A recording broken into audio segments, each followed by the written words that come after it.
Dear plus one comma students, good morning. Let us continue the chapter 24 retailing. Under the fixed shop large retailers, departmental stores comes first. So our topic is departmental stores. துறைவாரி பண்டகசாலைகள் பற்றி பார்க்க இருக்கிறோம். A departmental store is a large retail establishment offering a wide variety of products, classified into well-defined departments. A departmental store is a large retail establishment offering a wide variety of products, classified well-defined departments. Each department specializes in one particular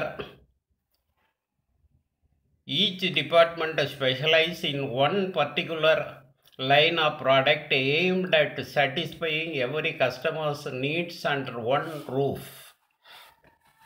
Each department is like a separate shop with centralized purchasing, selling, and accounting. Administrative activities of the departmental stores are managed by the general manager. The general manager appoints the department managers of each department. துறைவாரி பண்டகசாலையில்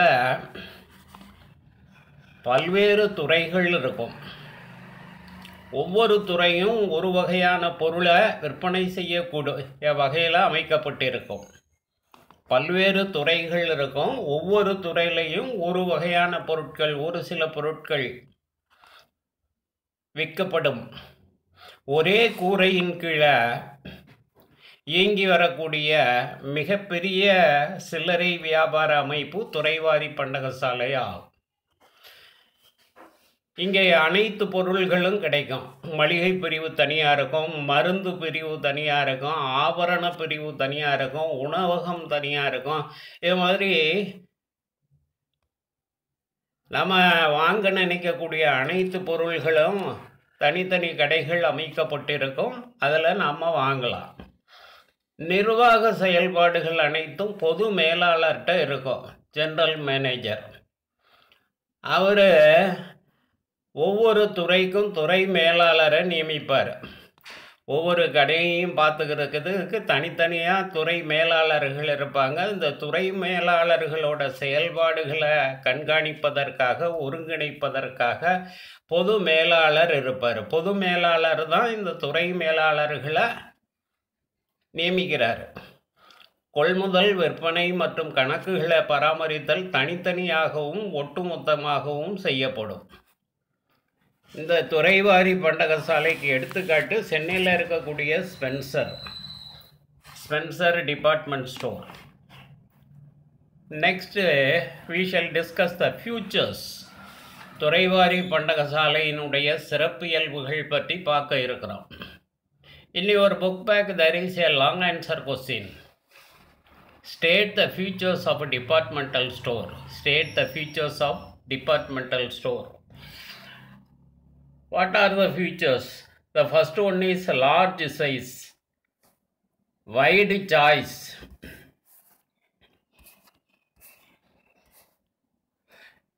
departmentally organized, facilities provided, centralized purchasing. இதெல்லாம் features. Okay, we will discuss them. Large size, இது பேரளவு அமைப்பு, பெரிய அமைப்பு. Departmental ஸ்டோருங்கிறது பெரிய அமைப்பு, பெரிய சில்லறை வியாபார அமைப்பு, பேரளவு சில்லறை வியாபார அமைப்பு. A department is a large-scale retail showroom requiring a large capital investment by forming a joint stock company managed by a board of directors. There is a managing director assisted by a general manager and several department managers. பேரளவு முதலீடு செய்து உருவாக்கப்பட்ட ஒரு கூட்டு பங்கு நிறுவனத்தினுடைய company type of organisation. பேரளவு முதலீடு செய்து உருவாக்கப்பட்ட கூட்டு பங்கு நிறுவனத்தினுடைய இயக்குனரவை குழு, இயக்குனரவை அவங்க தான் நிர்வகிக்கிறாங்க. இந்த பெரிய சில்லறை வியாபார அமைப்பு அவங்க தான் இந்த இயக்குனர் குழு நிர்வகிக்குது. இயக்குனரவை குழுவினால் பொது மேலாளர் நியமிக்கப்படுவார். பொது மேலாளர் துறை மேலாளர்களை நியமிப்பார். வைடு சாய்ஸ், பல பொருள்கள் விற்பனை. It acts as a universal provider of a wide range of products from low priced to very expensive goods, pin to car, to satisfy all the expected human needs under one roof. மனுஷனுக்கு தேவையான அனைத்து வகையான பொருள்களும் ஒரே இடத்துல இந்த துறைவாரி பண்டகசாலை வழங்குறாங்க. சின்ன குண்டூசியிலிருந்து பெரிய கார் வரைக்கும் அவங்க விற்பனை செய்கிறாங்க. அனைத்து பொருள்களையும் அவங்க ஒரே கூரையின் கீழே தனித்தனி கடைகளாக அமைத்து விற்பனை செய்கிறாங்க. நமக்கு தேவையான பொருள்கள் அனைத்தையும் இங்கே நம்மளால் வாங்க முடியும். மனுஷனுக்கு தேவையான அனைத்து வகை பொருள்களும் ஒரே இடத்துல குண்டூசியிலிருந்து வாகனம் வரைக்கும் இங்கே விற்பனை செய்யப்படுகிறது. நமக்கு வேண்டியதை வாங்கி பயன்படுத்த முடியும். ஒரே பொருளினுடைய பல வகைகளும் இங்கே கிடைக்கும். நிறைய வெரைட்டிஸ் வச்சுருப்பாங்க. அதில் நமக்கு தேவையான பொருளை நாம் தேர்ந்தெடுத்துக்கலாம். Then the next feature is departmentally organized. துறைகளின் ஒருங்கிணைப்பு. Goods offered for sale are classified into various departments. Each department specializes in one line of product and operates as a separate unit. துறைவாரி பண்டகசாலை பல்வேறு துறைகளாக பிரிக்கப்பட்டு ஒவ்வொரு துறையும் ஒவ்வொரு வகையான பொருள்களை தனித்தனியாக விற்பனை செய்கிறது. அதான் மளிகை பிரிவு தனியாக இருக்கும், மருந்து பிரிவு தனியாக இருக்கும், எழுதுபொருள் பிரிவு தனியாக இருக்கும், டாய்ஸ் எல்லாம் விற்கிறதுக்காக உள்ள ஒரு பிரிவு, விளையாட்டு பொருள்கள் விற்பனை செய்யக்கூடிய பிரிவு தனியாக இருக்கும். ஒவ்வொரு பொருளும் தனித்தனி துறைகளாக இங்கே பிரிக்கப்பட்டு விற்பனை செய்யப்படுகிறது. அந்த துறை அந்த பொருள் விற்பனையில் சிறப்பு தேர்ச்சி பெற்றிருக்கும். ஒவ்வொரு துறையும் சிறப்பு தேர்ச்சி பெற்ற பொருள்களாக விற்பனை செய்யும். Then the next feature, facilities provided. வாங்கும் வசதிகள். It provides a number of facilities and services to customers such as restaurant, restroom, recreation, packing, free home delivery, parking, etc. வாடிக்கையாளர்களுக்கு நிறைய வசதிகளை இங்கே வழங்குறாங்க. பொருள்களை வாங்கிறதுக்காக இந்த துறைவாரி பண்டகசாலைக்கு போயிட்டோன்னா நமக்கு ஓய்வறைகளில் ஓய்வெடுத்து கொள்ளலாம். ஓய்வறைகள் அமைக்கப்பட்டிருக்கும், உணவகங்கள் அமைக்கப்பட்டிருக்கும், சிற்றுண்டி சாலைகள் இருக்கும், வாகனங்களை நிறுத்துவதற்கு நல்ல வசதியான இட அமைப்பு இருக்கும், பொழுதுபோக்கு வசதிகள் இங்கே இருக்கும். இந்த மாதிரி நிறைய வசதிகள் நுகர்வோருக்கு வழங்குறதுனால குடும்பத்தோடு பொருள்களை வாங்க முடியுது. Then the next feature is centralized purchasing. மைய கொள்முதல். All the purchases are made by centrally and directly from the manufacturers and operate separate warehouses, whereas sales are decentralized in different departments. அனைத்து வகை பொருள்களும் ஒரு மையத்தின் மூலம் நேரடியாக தயாரிப்பாளர்கிட்டருந்து பேரளவில் கொள்முதல் செய்யப்படும். பொதுவாக பொருள் கொள்முதல்ங்கிறது நேரடியாக தயாரிப்பாளர்கிட்டருந்து பேரளவில் கொள்முதல் செய்யப்படும். எந்த பொருளாக இருந்தாலும் அது சம்பந்தப்பட்ட பொருள் தயாரிப்பாளர்கிட்டருந்து நேரடியாக பேரளவில் கொள்முதல் செய்யப்படும். விற்பனை பரவலாக்கப்படும். அந்தந்த வாடிக்கையாளர்கள் நுகர்வோர்கள் பொருள்களை வாங்கி செல்கிறாங்க. தென் advantages of department stores. What are the advantages? Convenience in buying. attractive services, central location, elimination of middlemen, economies of large scale operations.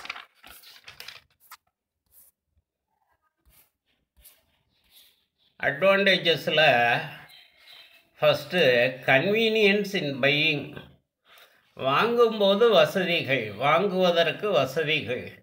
The departmental store provides great convenience to all the members in a family in buying almost all goods of their requirements at one place.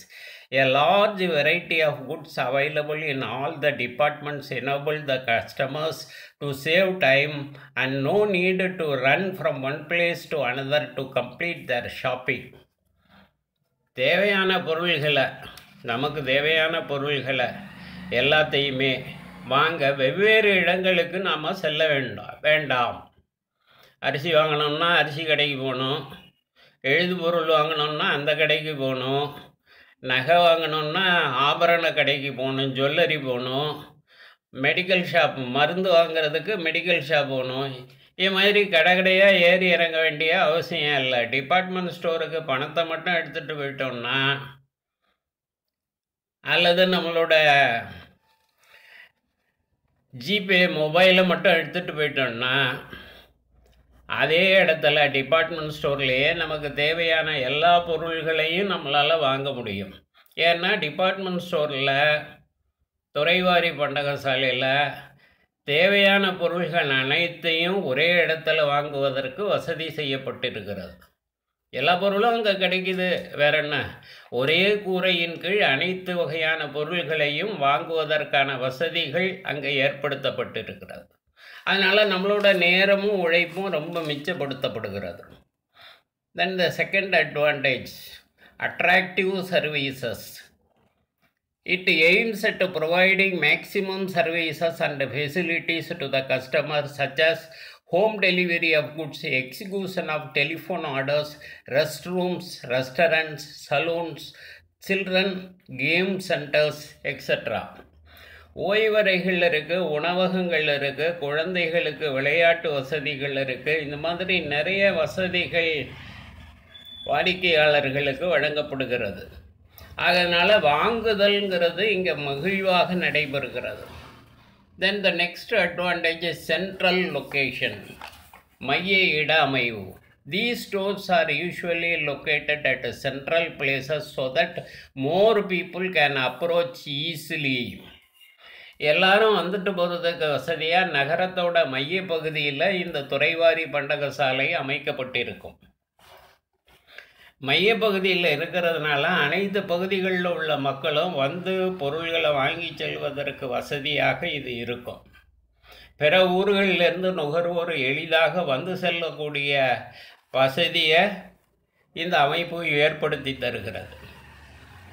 Then the next advantage, elimination of middlemen, இடைநிலையர் நீக்கம். A departmental store combines both the functions of retailing as well as warehousing.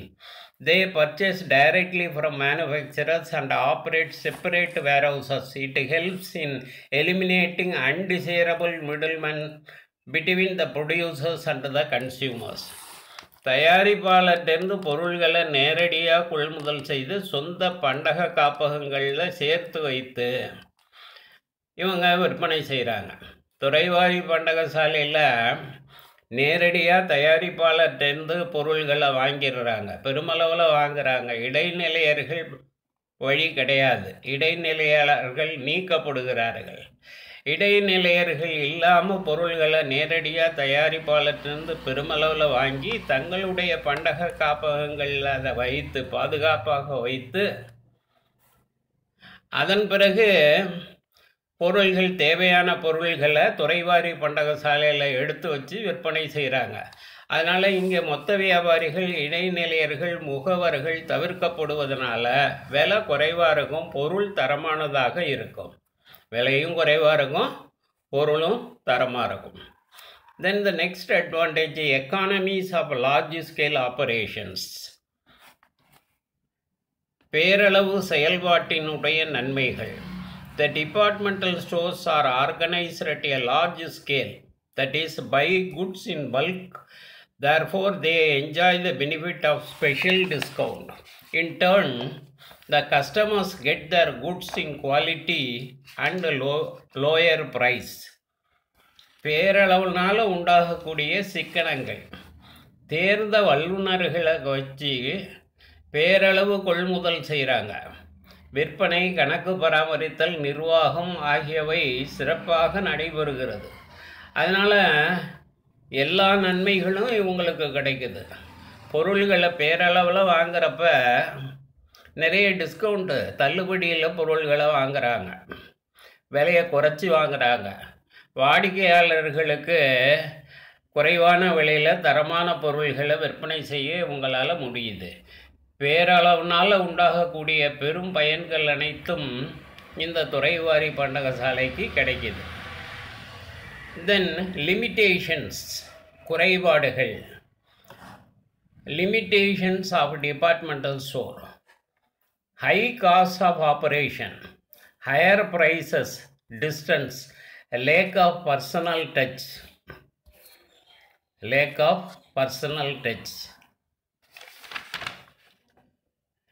Difficult to establish, high risk. Okay, we will see them. The first limitation is குறைபாடு. முதல்ல உள்ள குறைபாடு high cost of operation, கூடுதல் நடைமுறை செலவுகள். நம்ம ஏற்கனவே சொன்னோம், இடைநிலையர்கள் தவிர்க்கப்படுறாங்க, மொத்தமாக கொள்முதல் பண்ணுறாங்க. அதனால் குறைஞ்ச விலைக்கு இவங்க பொருள்களை வாங்கி, தள்ளுபடியில் பொருள்களை வாங்கி வாடிக்கையாளர்களுக்கு பொருளை விலையை குறைச்சி விற்கலாம் அப்படின்னு சொன்னோம். ஆனால் அதெல்லாம் கிடையாது. A departmental store requires a large building with ample parking at a central place. It has to incur heavy expenditure on salaries, maintenance of buildings, customer services, advertising, etc. As a result of establishment and overhead cost of operations are very high. நகரத்தோட மைய பகுதியில் அமைக்கப்பட இருக்கிறதுனால விளம்பரம், வாடிக்கையாளருக்கு வசதிகள்லாம் வழங்கிறதுனால, வாடிக்கையாளருக்கு நிறைய வசதிகள் இங்கு வழங்கப்படுவதனால ஊதியம், பராமரிப்பு செலவு இதெல்லாம் நிறைய ஆகுது, செலவு அதிகமாகுது. அதனால விலை கூடுதலாக இருக்கும். Then the next limitation is higher prices. அதுதான் மறுபடியும் சொல்கிறோம், அதிக விலை. Due to high operating cost, prices of goods in a departmental store are comparatively high. Only rich persons can afford to buy goods at a department store. நடைமுறை செலவுகள் நிறைய இருக்கிறதுனால பொருட்களோட விலை சற்று கூடுதலாகத்தான் இருக்கும். செல்வந்தர்களுக்கு அது சுமையாக இருக்காது.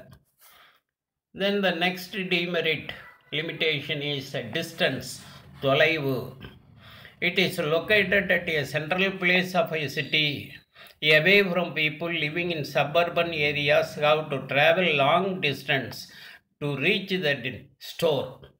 துறைவாரி பண்டகசாலை மக்கள் வசிக்கும் இடங்கள்லேருந்து தொலைவில் இருக்குது. இதனால் நமக்கு உடனடியாக தேவைப்படக்கூடிய பொருள்களுக்கு கூட நகரத்தோட மைய பகுதிக்கு வாங்குவது மக்களுக்கு தயக்கமாக இருக்கும். அன்றாடம் நமக்கு தேவைப்படக்கூடிய அவசியமான பொருள்கள், அத்தியாவசிய பொருட்கள், அழுகும் பொருட்கள், விரைவாக பயன்படுத்தக்கூடிய பொருள்களுக்கெல்லாம் நம்ம பயணம் செய்து பொருள்களை வாங்கி வருவதுங்கிறது இயலாத காரியம். அப்போ நம்ம வீட்டுக்கு அருகாமையில் இருக்கக்கூடிய கடைகளுக்கு தான் நம்ம முன்னுரிமை கொடுப்போம். ஆகவே துறைவாரி பண்டகசாலை தொலைவில் அமைந்திருக்கு, தூரம் அதிகம். இது ஒரு குறைபாடு. Next limitation, lack of personal touch. The management of a store finds it very difficult to maintain personal contact with the customers.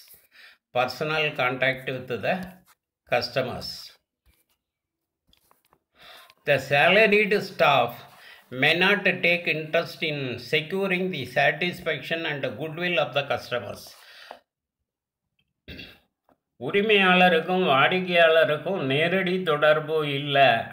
இந்த முறையில், இந்த சில்லறை வியாபார அமைப்பு முறையில், துறைவாரி பண்டகசாலை அமைப்பு முறையில் அதனுடைய உரிமையாளருக்கும் வாடிக்கையாளருக்கும் நேரடி தொடர்பு இல்லை. ஏன்னா இது கம்பெனி டைப் ஆஃப் ஆர்கனைசேஷன் அமைக்கப்படுறதுனால கூட்டுப்பங்கு நிறுவ அமைப்பு முறையில் உருவாக்கப்பட்டதுனால அதனுடைய உறுப்பினர்களான பங்குதாரர்களுக்கும் உரிமையாளரான பங்குதாரர்களுக்கும் நுகர்வோருக்கும் நேரடி தொடர்பு கிடையாது. வாடிக்கையாளர்களுக்கு தனி கவனம் செலுத்தப்படுவது கிடையாது. அதனால் நுகர்வோர் சிறிய சில்லறை கடைகளையே விரும்புவாங்க. டிஃபிகல்ட் டு எஸ்டாப்ளிஷ், அதிக முதலீடு. A large amount of capital investment and a large number of specialized persons are required to establish a department store. துறைவாரி பண்டகசாலையை தொடங்கவும் தொடர்ந்து நடத்தவும் அதிக முதல் மற்றும் மேலாண்மை செய்யக்கூடிய திறமையான மேலாளர்கள், திறமையான பணியாளர்கள் தேவைப்படும். அது ஒரு குறைபாடு. எல்லாராலையும் நடத்திட முடியாது. டிபார்ட்மெண்ட் ஸ்டோரை தொடங்குறதுக்கும் சரி, அதை நிர்வாகம் செய்வதற்கும் சரி திறமையான நபர்கள் தேவை. Then the last demerit limitation, high risk, அதிக இடர்பாடு. Due to central location and large scale operation, risk of loss is very high. Change in taste and fashion and market fluctuations may lead to heavy loss. நகரத்தோட மையப்பகுதியில் இருக்கிறதுனால அதிகமான நடைமுறை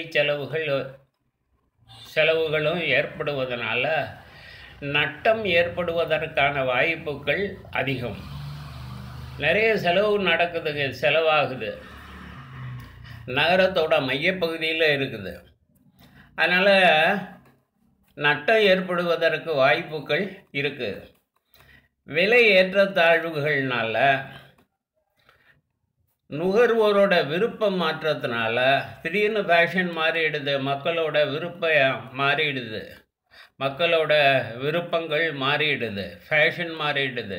அதனால் பொருள்கள் விற்காமல் தேங்கி போயிடலாம். அதனால் நட்டம் ஏற்படுவதற்கும் வாய்ப்பு இருக்கிறது. Okay students, thank you.